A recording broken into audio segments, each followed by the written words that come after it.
Vance's big week, and a jury finds William Husel not guilty.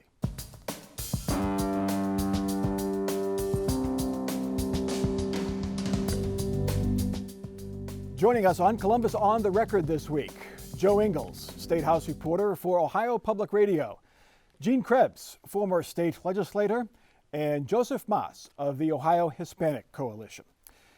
J.D. Vance continues to bask in the glow of former President Trump's endorsement. Vance's super PAC reportedly picked up a $3.5 million donation after last week's endorsement. Politico reports PayPal co-founder Peter Thiel has reinvested in Vance's campaign. The other so-called Trump candidates, Josh Mandel, Jane Timken, and Mike Gibbons this week tried to brush off the endorsement, tried to brush off the snubs. Matt Dolan tried to use the Trump endorsement against his competitors. A new internal poll shows that Vance may have gotten a bit of a bump as we sit here a little more than a week before primary day. Gene Krebs, how much of this endorsement helps J.D. Vance?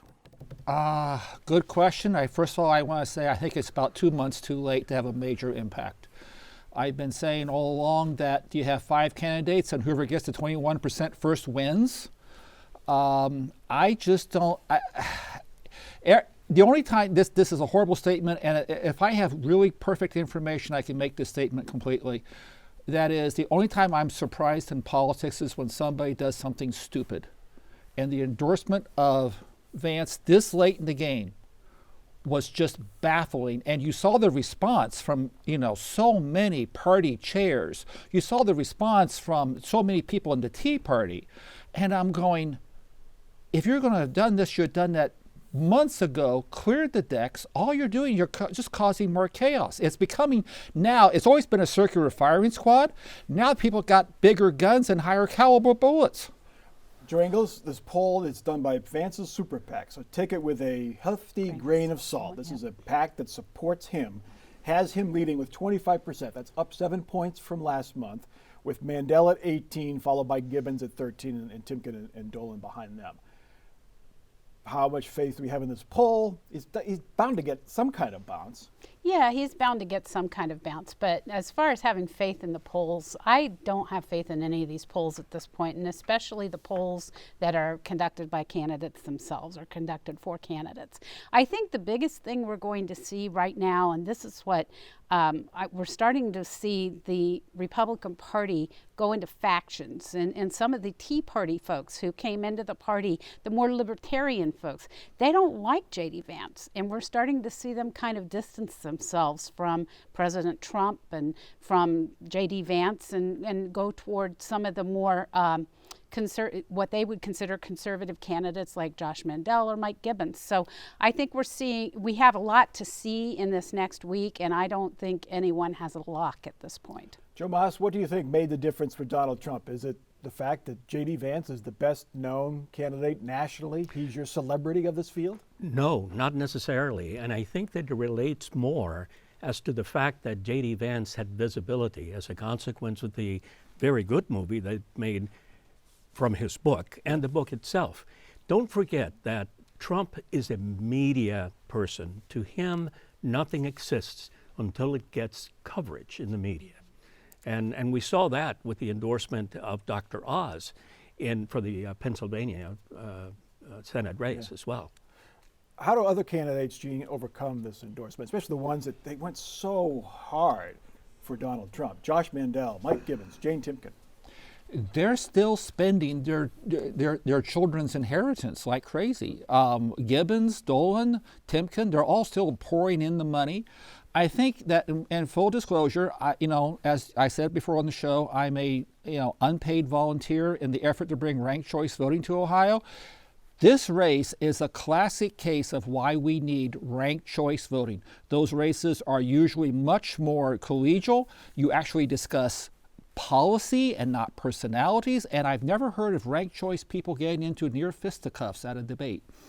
That apparently was according to the reports, one of the things that turned off Donald Trump to Josh Mandel and Mike Gibbons, but more Mandel.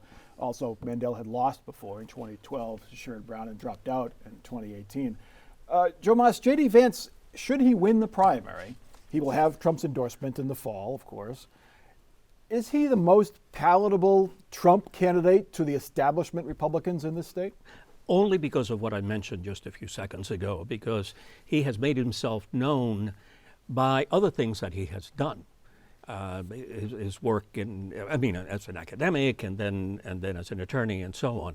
But let me tell you something. I was really disappointed by the ad that he released immediately after the endorsement, asking you if you thought that you were racist, and then proceeding to tell you that it's okay to be racist against Mexicans. I thought that was disgusting. And I joined Gene in hoping that someday we'll get to talk about real issues in the primaries and certainly in the general. It'll come down to in November, no matter who wins this primary, whether Donald Trump can get his vote out without being on the ballot. Exactly. Is J.D. Vance the guy who can do that? Well, it remains to be seen. But Yeah. one thing we know about J.D. Vance already is that the opponents have been coming out with all these statements that he made, anti-Trump statements, watering down his brand in the Trump world. And I think that's going to be an issue for him going into this general too, because the Democrats are going to do the same thing. Yeah. All right, just about a week to go. We'll see how it goes. The Democratic race for governor turned nasty this week.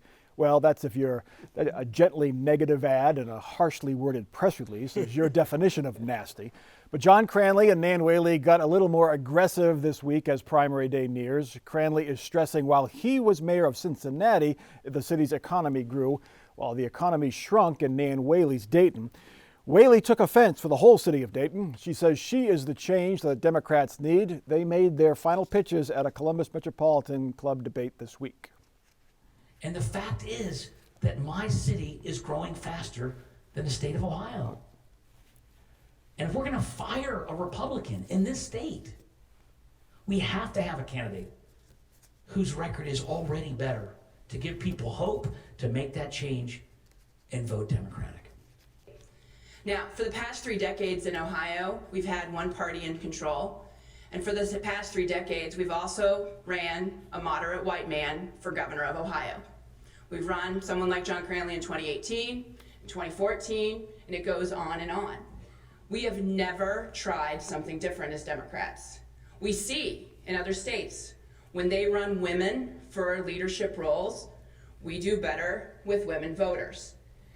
Joe Mas, we've been waiting for this race to become more pointed. It did a little bit this week. There's still been a very cordial primary. Who has the edge? Who has the better message heading into the final days of this campaign? Whaley. You think so? I think so. And everybody that I'm just one guy, okay? Yeah. And I run into people at the courthouse and stuff like that. But everybody that I know has voted for Whaley. And there's nothing wrong with Cranley. I mean, he's a solid guy. And I heard the debate that they had. I was actually very, very impressed. I just think that the general consensus on the ground is that she is more likely to win in the general election. And so, you've got to make a choice of some sort. But I hope he doesn't go away. I think that he's a good candidate.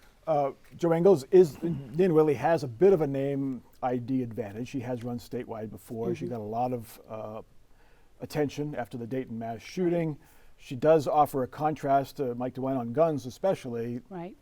How do you see this race shaping up in the last couple of days? I last think week or that's so? it. She does offer a contrast against Mike DeWine. And when you're going into November, she's going to be hammering home this gun issue. Mike DeWine came out with her, with his gun plan. They were on the same page. And then since then, he's signed into law 2 controversial gun measures. So you're going to hear that separation. You're going to hear a lot of separation between her and Governor DeWine. And I think she's trying to draw attention to that right now so that people can see that when they're making their choice in the primary. Gene Krebs, Cranley is the mayor of a bigger city than Dayton. He's stressing this economic message, saying his city has done really well, sort of a comeback story. But the economy in Ohio may not be, really, really, really good, but it's pretty good. Yeah. Is that going to work? No, and I think it's because the Whaley campaign has been emphasizing relentlessly House Bill 6, the State House scandals. How far up does that go? Who knew what when? And women are viewed as being more honest than men in politics. And I've run against women before, and they're very hard to run against.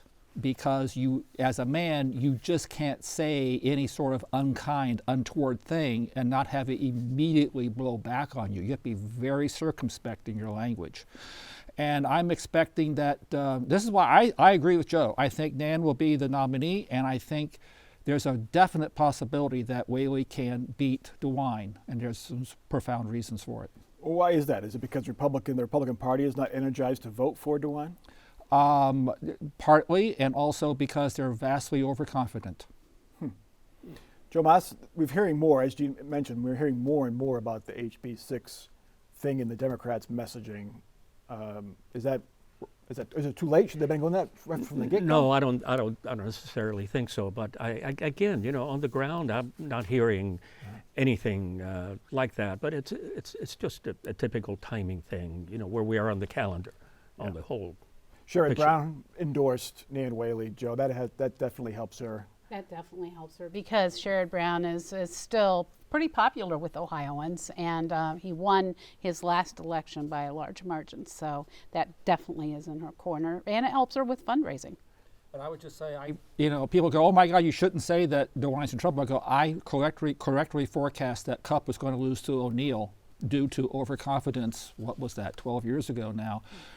It's a factor. It's more than just the Irish name in that race? More than just the Irish name. The GOP, I've talked to too many in the GOP who go, oh yeah, well, we own the state. And I go, no, you don't. You do not own voters. At best, they lend you their votes. You do not own voters. And they have that confused. As our person who lives outside of our outer belt, Gene, one of the things that struck me about the debate is how Nan Whaley and John Cranley both, they didn't want to criticize the Intel factory deal in New Albany, but they basically were saying, why is the richest city in the state getting richer?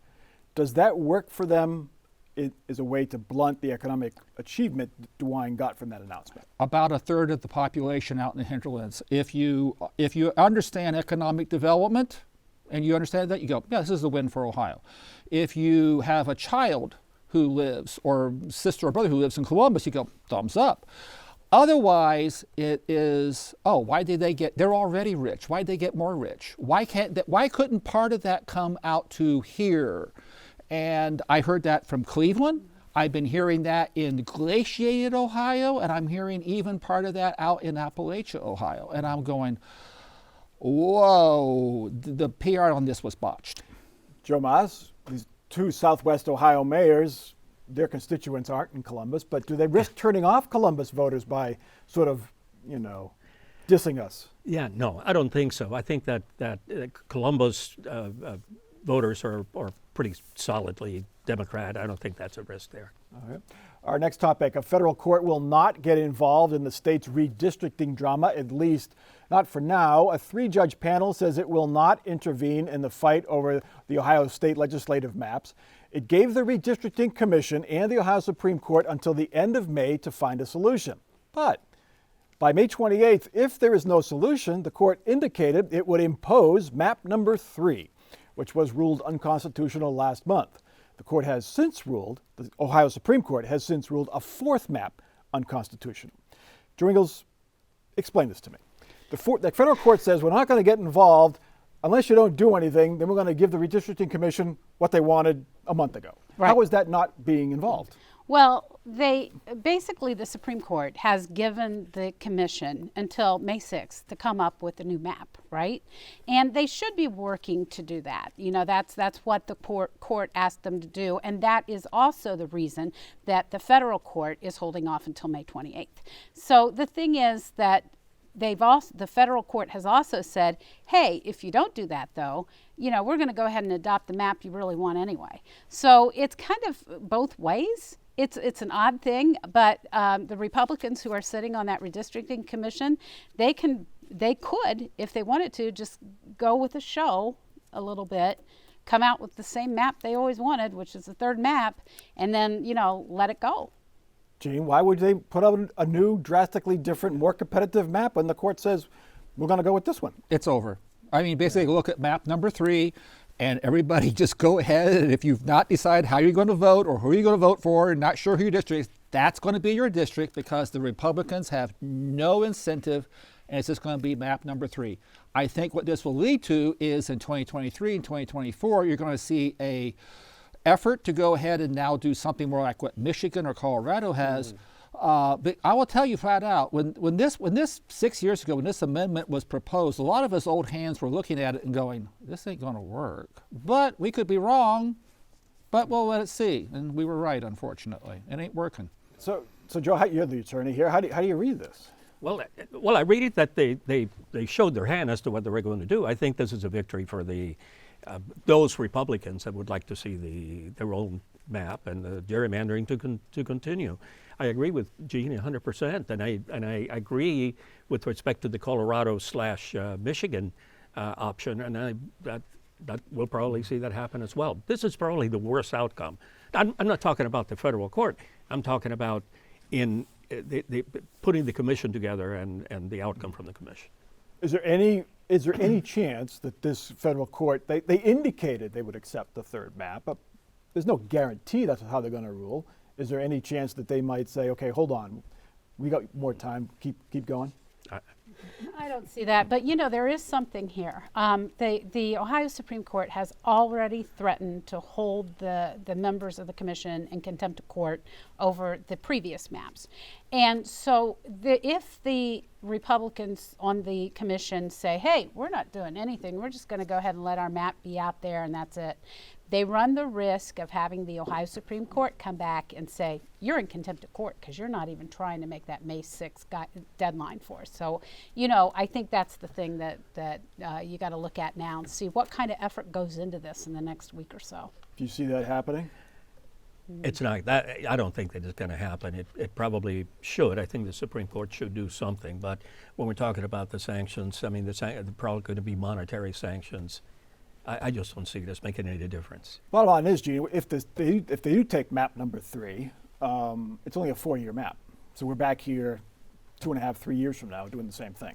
I actually predict we'll be back here a shorter time period than that. I think that this is going to clarify for folks that, no, this was a bad plan from the get-go. And they need to go ahead and go all the way back, because even in 4 years' time, you have the exact same incentives, the perverse incentives for whoever is in control to do everything they can to remain in control. That's just why I said, when we looked at this, when the old hands looked at this thing, we were going, no, we don't think this is going to work. They're going to have to go back on the ballot, 23, 24, get something completely new passed. Is the voter outrage enough to get something new passed? Because there will be opposition to it.